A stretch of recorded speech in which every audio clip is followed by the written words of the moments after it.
It's my pleasure to introduce, and please join me in welcoming, the director of Testament of Youth, James Kent, the actors playing the Lost Generation, Colin Morgan, Kit Harington, and Taron Egerton, and producer Rosie Alison.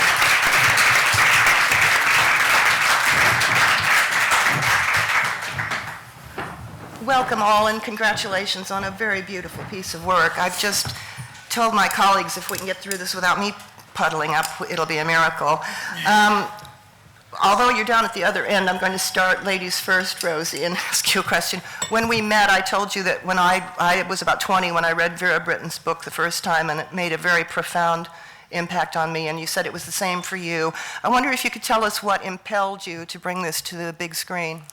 Yes, good morning everybody, and thank you very much for coming along to join us for this. I think I was just always very moved by what is, by Vera Britton's, what is essentially a very loving and moving act of remembrance on her part in the book Testament of Youth for those she lost in World War I, which obviously feels very apt in this centenary now. And of course it was an elegy not just for the young men lost in the First World War, but all youth lost in all wars. And at the heart of it is this indomitable spirit, Vera Britton, who goes through this extraordinary rites of passage journey and all the youth and hopes and dreams that she has, and then goes through difficult times in extremis, and yet nothing makes her give up, and she lives through it and keeps running in the race and doesn't give up. And I think it was this quintessential rites of passage story about going through the worst the world has to offer and yet not giving up, which always really moved me. Thank you. James, you're very experienced as a documentarian and in television drama, but this is your first feature film, and it's certainly a big one to tackle. I'm going to assume that a part of the appeal for you was that this wasn't the typical, if there is such a thing, war film, but that this is about the hearts and the minds and the emotions. I think that's right. I mean, one of the things that, as a director, I look for are films, subjects that talk about the sort of universal human condition.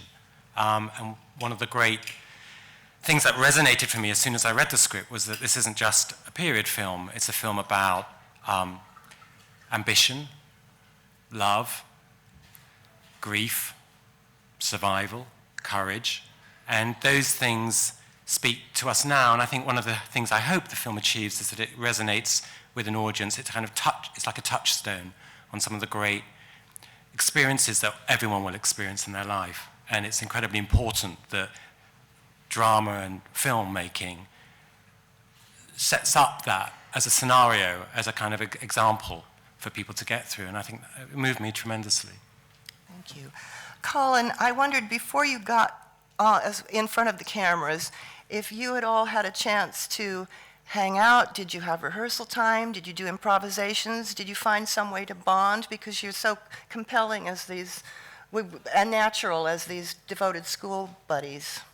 Well, what's great is we got the chance to do a bit of rehearsal with James before starting, which is invaluable and rare in the film industry at the minute. I think we're lucky as well that James cast it very well, because I think we naturally got on, and I think doing our own individual research with the letters that these people wrote themselves between each other, and understanding exactly what the bond was between them in such a tumultuous time was, I think, was important. Coming in with those connections, coming in with those feelings, and coming in very much with a duty and a dedication to these people. I think that was paramount, and I think that reflected really then when we got on set together, and we felt it. I think it did feel like a very special moments. Yeah, it shows. Thank you. Kit, having originated the role of Albert in War Horse at the beginning of your career, I assume you were pretty well steeped in the World War I experience, but I wondered what had particularly appealed to you in this one and in playing Roland, what kind of a different experience it was. Yeah, I think I've always been very interested by this war, and I think a lot of young people are actually. As I was growing up, I was fascinated and wanted to study the war poets, and actually read this book at school. And so with Warhorse, it was a, it was my first job. I wanted to do it anyway, and it was a great role. But it was an extra special piece because it was about a young man going through the First World War. And then when this came up and I read the script, it was such a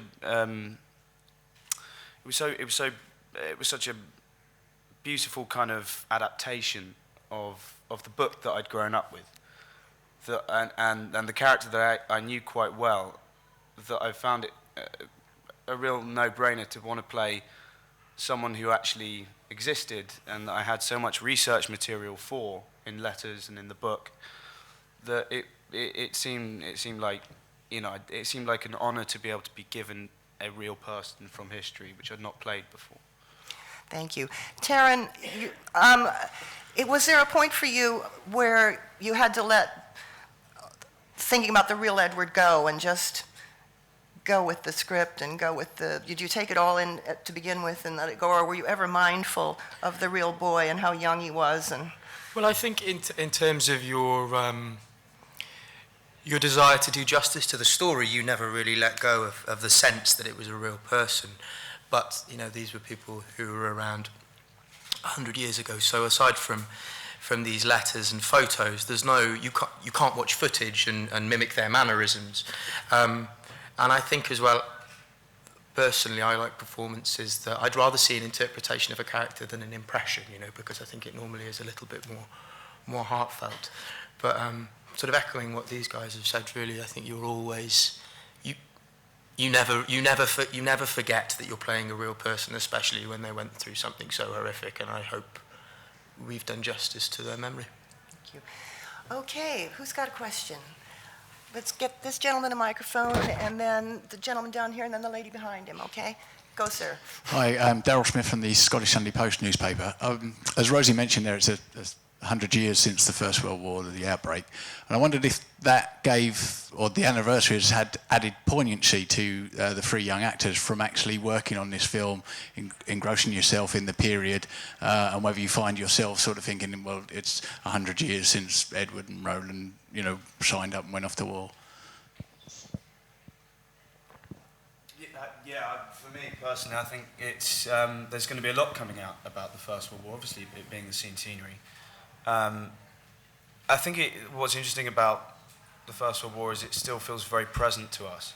It being 100 years ago, it was the first mechanical war, mechanized war, was so different from anything from before. It still feels, and I think, again, harking back to young people being interested in this movie, I think at school a lot of young people get very obsessed with the First World War because it still feels so relevant.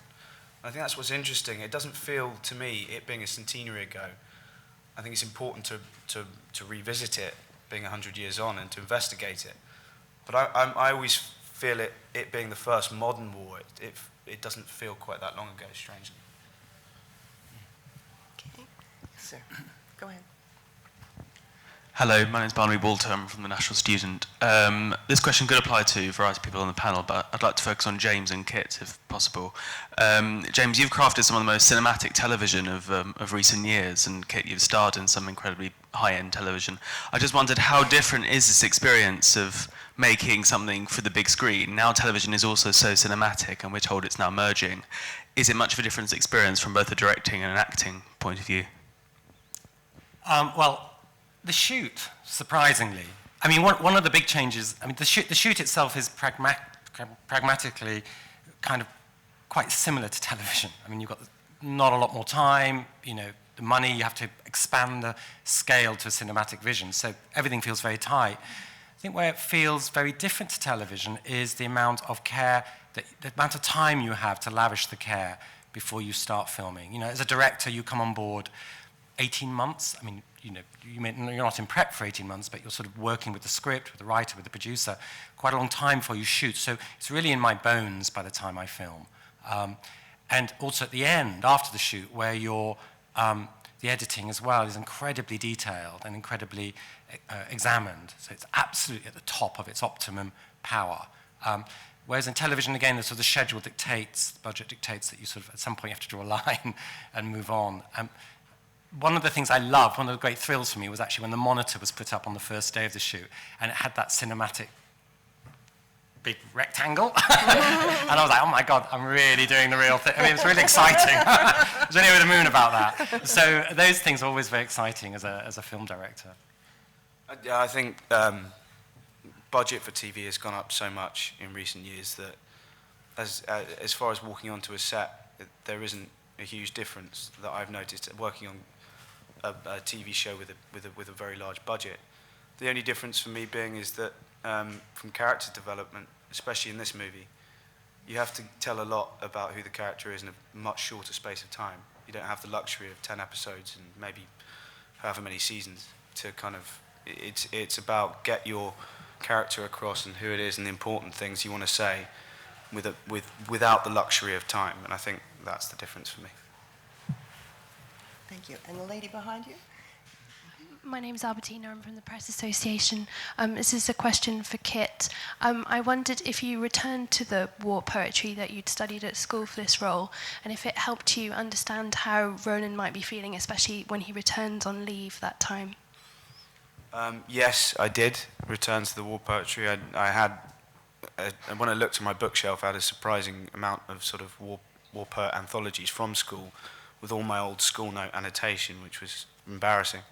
But it did help, and I mainly referred to, and I think we all did, the letters, because we read Testament of Youth, but I think what was really even more emotionally useful for us was Letters from a Lost Generation, which is an amazing research tool to have as an actor, actually hearing our characters' words.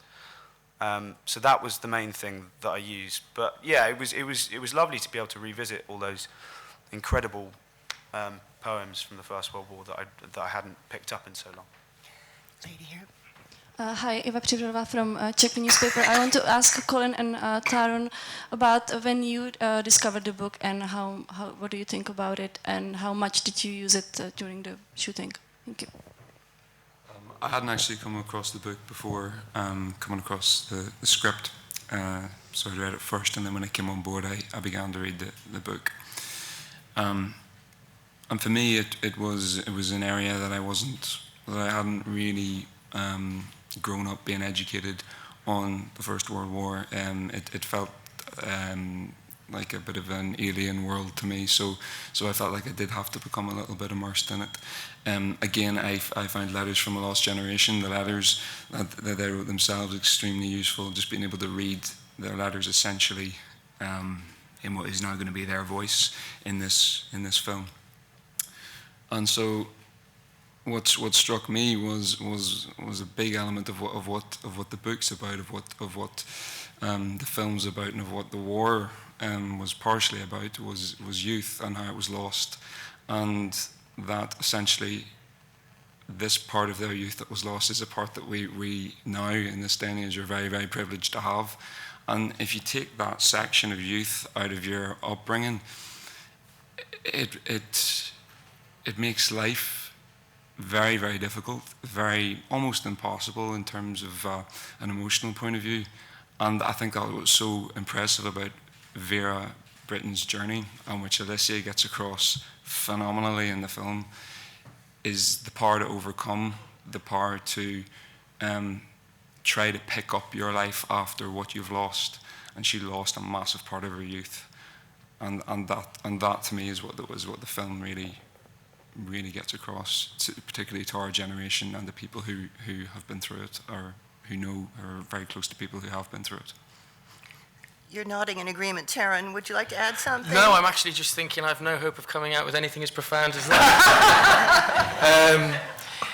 In terms of the book and for me and my character, I found a lot of the earlier parts of the book very useful, where Alicia talks about her and Edward. Alicia, look at that, I'm still in character. Where Vera talks about her relationship with Edward growing up. And something that James said very early on about how he wanted it to feel like, because this is the first time I've ever played a part, I think, that's not present day. So in order to try and get a feel of how people held themselves then and behaved, but also to keep hold of the fact that these are just 4 young people sneaking off to sort of play away from their parents. And I think actually reading Testament of Youth and hearing Vera's words and her affection for her brother helped massively in forming the nature of the relationship between Edward and Vera, because they're fantastically close. And I remember James saying that, it should almost feel they're like twins. So Testament of Youth was very, very useful in that respect. Gentleman back there. Hi guys. First of all, congratulations on a beautiful piece of cinema. Obviously, this is a film about loss, and we're sorry to be denied a beautiful leading lady this morning. So I'm wondering if, perhaps starting with Kit, you could just tell us a little bit about working with someone as talented and magnificent as Alicia obviously is. Yeah, I mean, it's obvious from what you've seen. She's incredibly... I mean, I don't even want to say talented because that's such a cliche, but she's amazing person to work opposite. She's so detailed in what she does and so on point with everything she asks about every scene that as an actor working opposite her, you never feel in danger of the scene going flat. I'd met her once before previously on a different movie we did, but we never got to work together, so we'd become friends, but we hadn't shared a scene, and that was kind of a strange place to be in. But yeah, I mean, I can just say how she's deeply missed today. We're all very good friends, and I think she's fabulous. Yeah, she's off taking over the world, which is why she's... She seems to have about 7 films she's finished since Testament. Actually, this time on Earth, there is no film Alicia Vikander. Yeah, I mean, I can only echo what Kit said. I actually wasn't familiar with Alicia's work before working with her. And I think it's partly to do with the fieriness of the character she plays, but the first time the camera turns, you kind of sort of, the cool cut, and you go, where's that? Where did that come from? And she is, the only phrase I can use to describe her is a force of nature. She's so diligent, so hardworking, and it's in her second language. Yeah. It's really quite astonishing.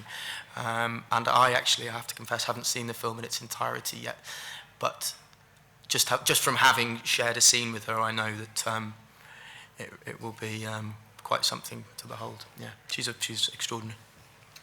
And again, I can only absolutely agree with that as well. We all had our moments with Vera, special moments throughout the film, and they did feel special when you came to them. I think in your head, before you shoot a scene, you've always got a feeling about it, you've always got an impression about it, but you only ever get that truly and emotionally whenever you're living it.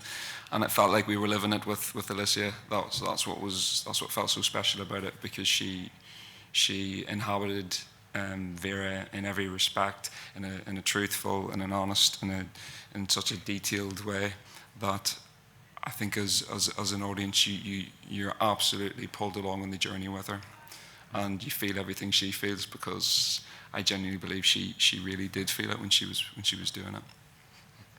James, you had such an interesting mix of young actors and shall I say veterans? I mean, I still think, to me, Dominic's still a young man. But did you find that the more seasoned actors were sort of motherly and fatherly to the younger ones? Yes, I mean, at one level, absolutely yes. But, these guys seem so on top of it. I mean, I have to tell you, that I've never had an experience like this where, working with young cast, they seem so at ease with the challenge that they face. I mean, just returning to Alicia briefly, I mean, she doesn't exhibit any of the insecurities, either on set or behind the scenes, that your leading lady or leading man can have. I mean, which is totally understandable because the burden is on you. You carry the film to a large extent, and she seems so sort of.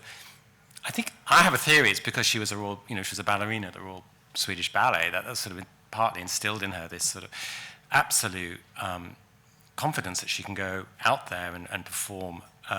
And I think we all respect. We all felt that. I mean, they set the tone of the set. And, Dominic and Emily and Miranda Richardson and these guys, I mean, we all wanted to be there for each other, but also for her.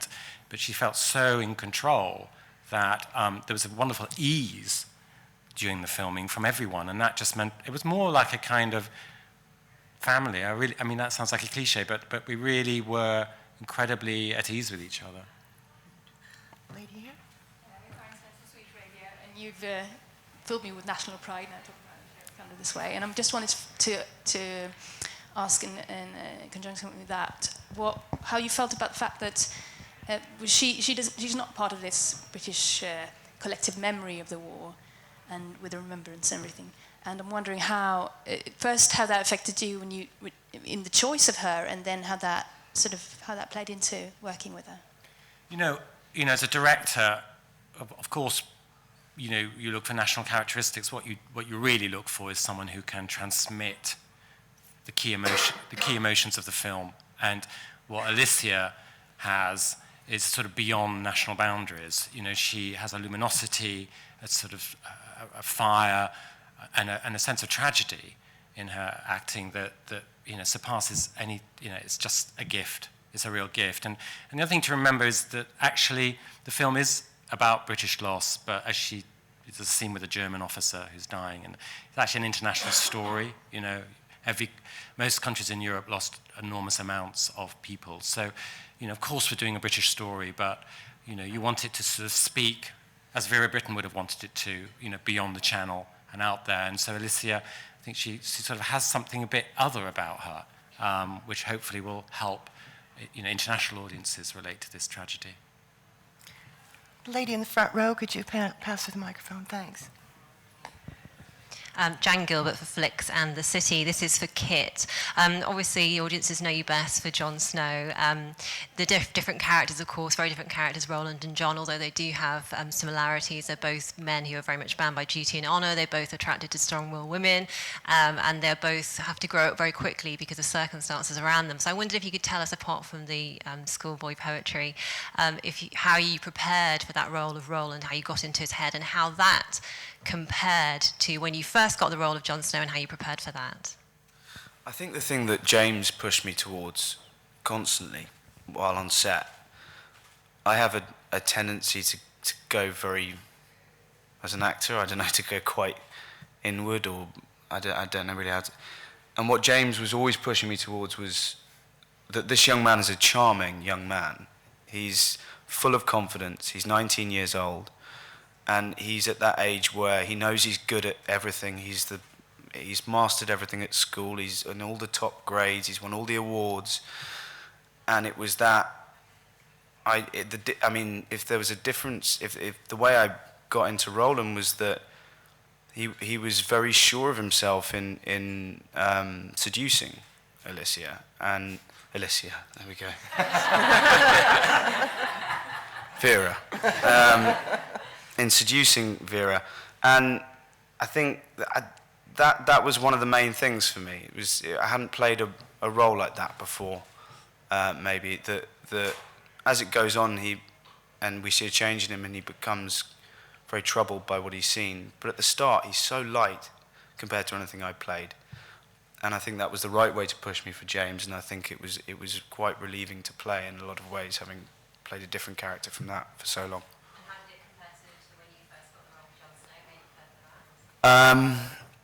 That was so long ago now. I was trying to think about that the other day, and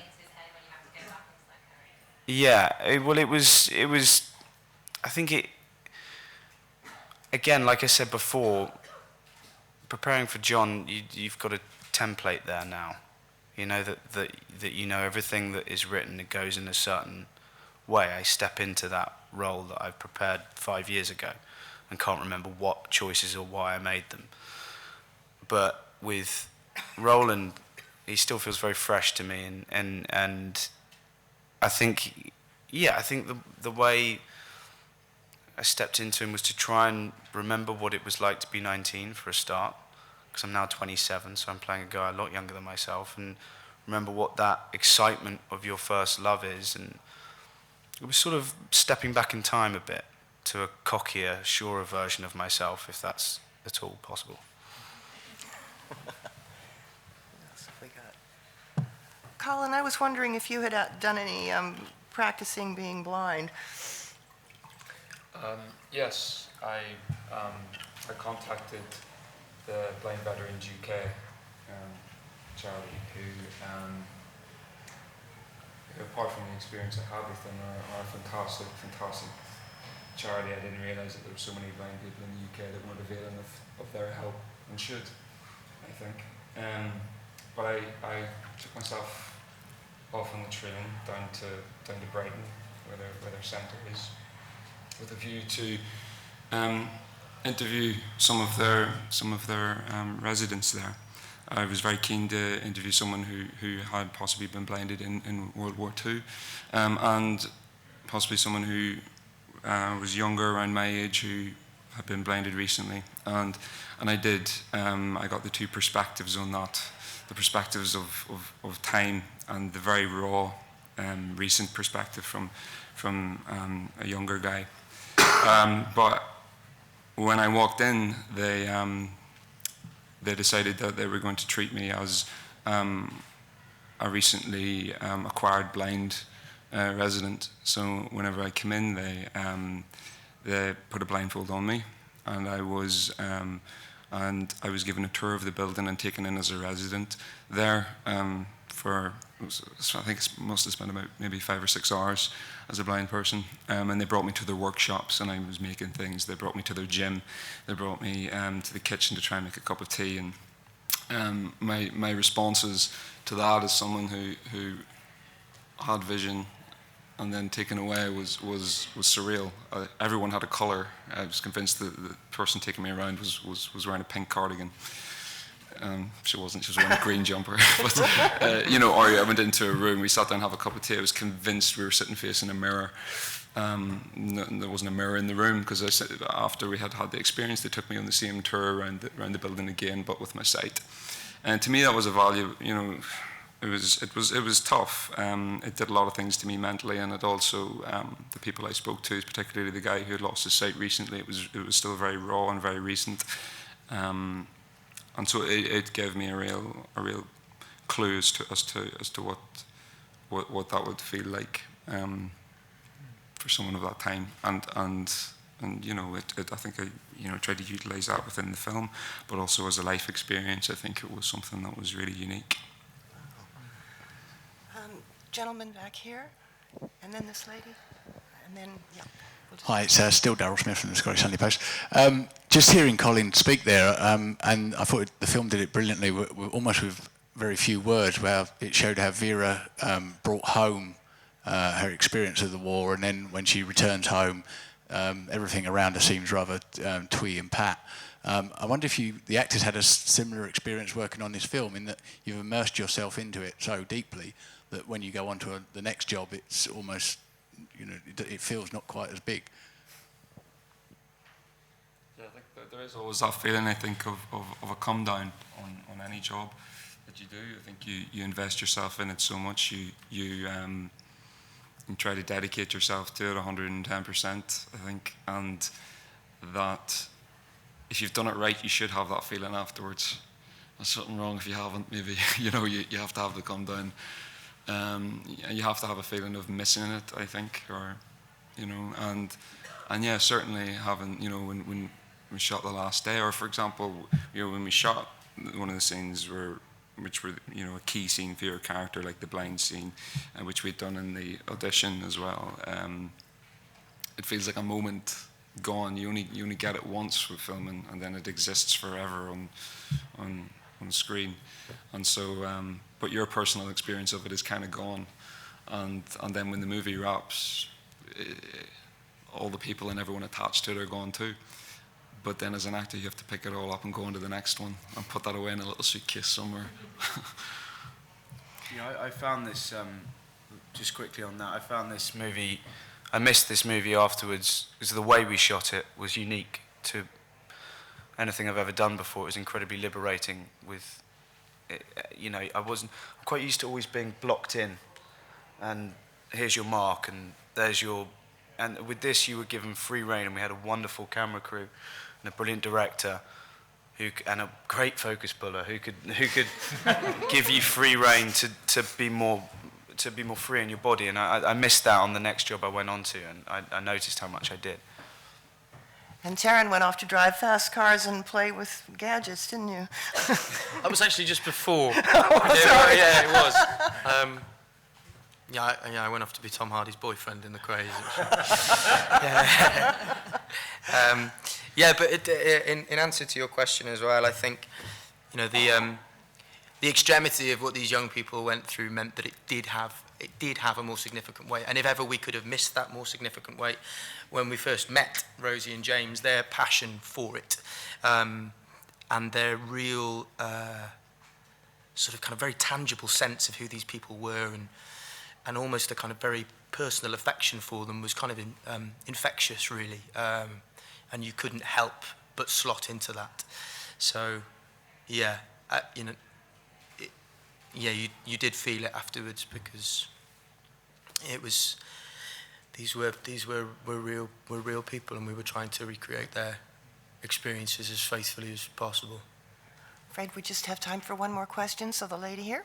I just want to ask, did you have some kind of boot camp to make you better soldiers before? And did you discover something about the First World War you didn't know while you doing the research?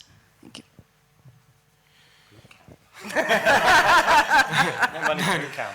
James actually said, unless you could do 10 laps, you're not actually allowed to be in the film. I mean, I think for Taron particularly, because you were at the Étaples, you had a lot of scenes in the military hospital on the west, in which we built specially, and that, you know, we made sure that that had the kind of element in mud everywhere and plenty of blood and plenty. I mean, you know, it was an appalling place. I mean, I did a big documentary in Auschwitz, and the closest in terms of the architecture and the kind of suffering that I've ever come across was the sense of what happened in these huge hospitals near the Western Front. And, you know, there was anesthetized amputations taking place. There were sort of people with mustard gas victims. I mean, thousands.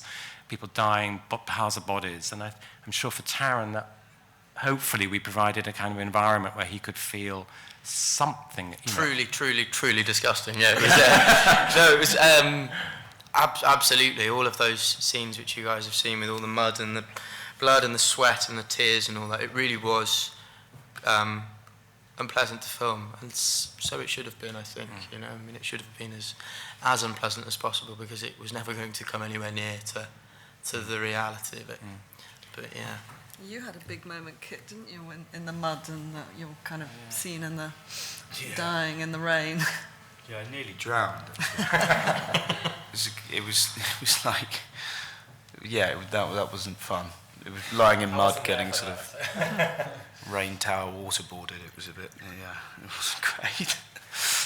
Well, I know we have to let Team Testament go on their next film festival mission, but I want to thank you all for joining us, and I want to tell you guys, here's where I start puddling up. It ends with Vera promising the men she loved that they would not be forgotten, and I think she'd be so proud that you're taking their memory into the next century. Thank you very much.